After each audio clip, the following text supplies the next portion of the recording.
is my daily reflection. This week we have been talking about worship.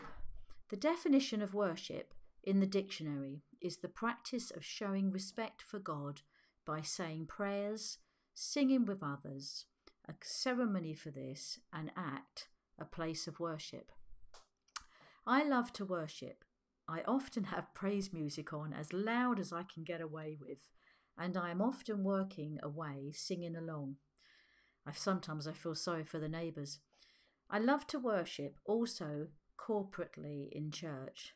There is something truly special about being in God's presence, lifting up our Lord in praise with others with one accord. God sees our heart. Kev and I have visited a few churches along our journey, and if I'm honest, we struggle with some of the large churches that seem to go for the entertainment factor.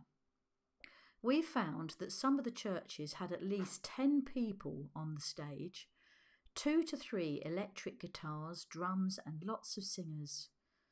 To us, it seemed more like a concert than church. Last year, I remember visiting a church and they had a lot of people on the stage. I couldn't concentrate and really couldn't get into worship. I remember saying to God, "I'm sorry, Lord, but I'm really struggling." Then something unexpected happened. All the sound went completely on the stage. I mean, all the mics literally just cut out. Then a song popped into my head. Some of you probably would know this song. It's an old one. And it's called Heart of Worship. And the words are, no, I'm not going to sing to you. That is one area that I don't feel I am being gifted in. So I shall say the words. When the music fades, all is stripped away, and I simply come, longing just to bring something that's of worth that will bless your heart. I'll bring you a song, more than a song, for a song in itself is not what you have required. You search much deeper within. You are looking into my heart. And then the chorus goes, I'm coming back to the heart of worship, and it's all about you, Jesus. He sees our heart. Let's get back to true worship in spirit and truth.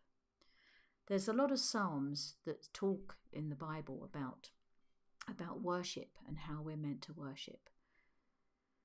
And Psalm 100 verses 1 to 3 says, Come before him with joyful songs, know that the Lord is God. It is he who made us, and we are his. We are his people, the sheep of his pasture. In Psalm 63 verse 4 it says, I will praise you as long as I live, lifting up my hands to you in prayer. Psalm 95:1 says, O come, let us sing to the Lord, let us make a joyful noise to the rock of our salvation. And Psalm 29 verse 2 says, Give unto the Lord the glory due to his name. Worship the Lord in the beauty of holiness. And Psalm 100 verse 4, a lot of you will know this one. Enter into his gates with thanksgiving and into his courts with praise. Be thankful to him and bless his name. When we worship, we are reminded by these scriptures to come into his presence with an attitude of thanksgiving. A true reverence of who he is, the King of Kings and the Lord of Lords. I hope you have a God-blessed day, and this is me signing off, and goodbye. Lots of love. Goodbye.